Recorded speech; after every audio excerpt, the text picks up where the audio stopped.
All right, let's get right into it. We're going to talk about that feeling. You know the one. That feeling where you're just completely and totally stuck. Even when you're looking right at something you know you need to do, maybe you even want to do it. I mean, have you ever had that happen where you know exactly what you're supposed to be doing? Heck, you might even be excited about it, but you're just glued to your seat. It feels like you physically can't make yourself move. It's like your brain just slammed on the brakes and hit some invisible wall. And that's the voice inside your head, right? It's that super frustrating battle between what you want to do and what you're actually doing, which is nothing. And let's be clear, this is not you being lazy. It's this genuine, involuntary freeze that is honestly maddening. So what is actually happening here? Let's put a name to this feeling and really dig into what it is. Okay, so the term a lot of people in the ADHD community use is ADHD paralysis. Now, I want to be clear, this isn't some formal diagnosis you're going to find in a medical textbook, but it describes a very real experience. And here's the most important takeaway. It is not a moral failure. It's not a flaw in your character. It's a neurological freeze response, basically your brain's way of saying, I'm completely overwhelmed. And that leads us to maybe the biggest point of this whole thing. This isn't about being lazy. It's about your brain. This is such a critical distinction to make because it's so easy to mix this up with just regular old procrastination.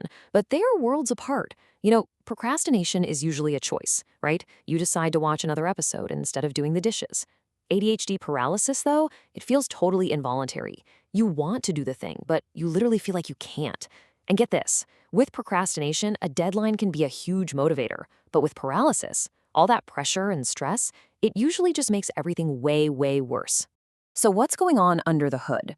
Well, it all comes down to something called executive function. The easiest way to think about this is like, it's the CEO of your brain.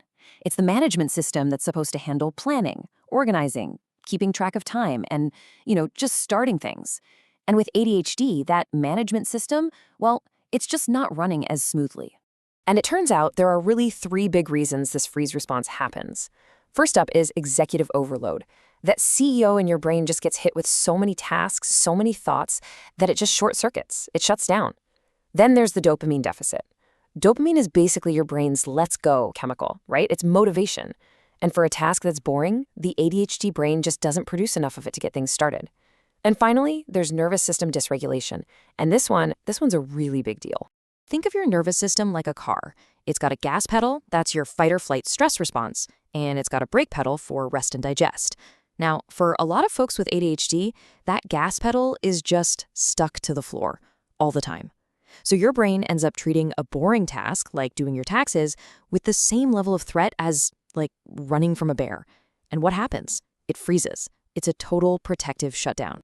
Okay, so that's the why. It's complicated, it's brain-based, and it's absolutely real.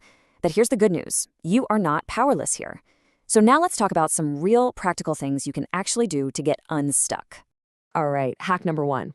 Externalize everything. Seriously, stop trying to keep it all in your head.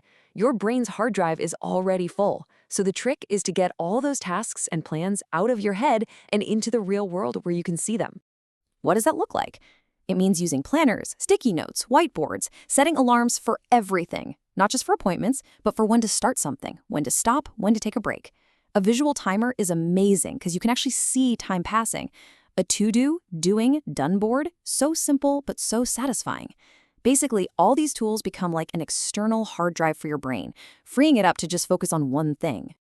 Okay, hack number 2, make it impossibly small. Because when you're in that frozen state, even a tiny task can feel like you're being asked to climb Mount Everest. So the idea here is to shrink the first step down until it's so tiny, so ridiculously easy, that your brain doesn't even have a chance to say no. So instead of write the report, your task is just open the Word doc. That's it. That's the whole task. Or you can try something called task snacking. Just work on something for like 2 minutes or 5. The point isn't to get it done. The point is just to break that inertia. Because once you're in motion, staying in motion is so much easier. All right, hack number 3, make it stimulating. Remember how we talked about that dopamine deficit? Yeah.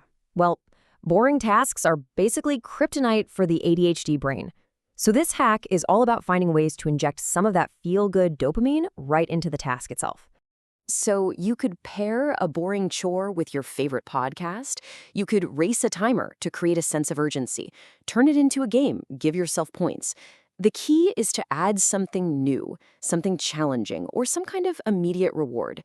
And one of the most powerful ways to do this is a really cool strategy called body doubling. So what is that? Body doubling is basically just having another person around while you work. They can be there in person or just on a video call. They don't even have to be doing the same thing as you. Heck, you don't even have to talk to them. Just having their quiet presence there can act like this gentle anchor that helps you focus and stay on task. It's kind of magic. And I know it might sound a little strange, but there's actual science to this. There's something called the mere presence effect, which basically just means we tend to do better when other people are around. Our brains also kind of mirror the focus of the people we're with. And just having someone there can give you that little dopamine hit you need to get your motivation engine started. So you see the pattern here? All of these hacks, they're all pointing to one big, powerful idea. Stop fighting your brain and start working with it. There's this fantastic quote from Dr. Russell Barkley that just nails it. He says, ADHD isn't a disorder of knowing what to do, it's a disorder of doing what you know. Think about that. The problem isn't that you don't have the information. The challenge is in the execution. It's a performance issue, not an intelligence issue. So here's the bottom line. Trying to just power through ADHD paralysis with willpower, that's like trying to fix a software bug by yelling at your computer. It doesn't work. It just leads to more frustration and burnout. The real answer isn't to try harder. It's to build smarter systems and create an environment that actually helps your brain do its job. So the next time you feel that paralysis creeping in, I want you to try something. Instead of beating yourself up, try to see it as a signal. It's not you being weak or lazy. It's your brain sending up a flare. It's saying, hey, I'm overloaded down here. I need something different. Maybe that's a smaller step. Maybe it's more stimulation. Or maybe it's just a quieter room. And that kind of leaves us with one last thing to think about. So much of the stress we feel comes from this pressure to be constantly productive, right? But what if the goal isn't just checking off more boxes? What if the real goal is to find a sense of balance, to feel confident, and to get through your day without feeling like you're in a constant battle with your own brain?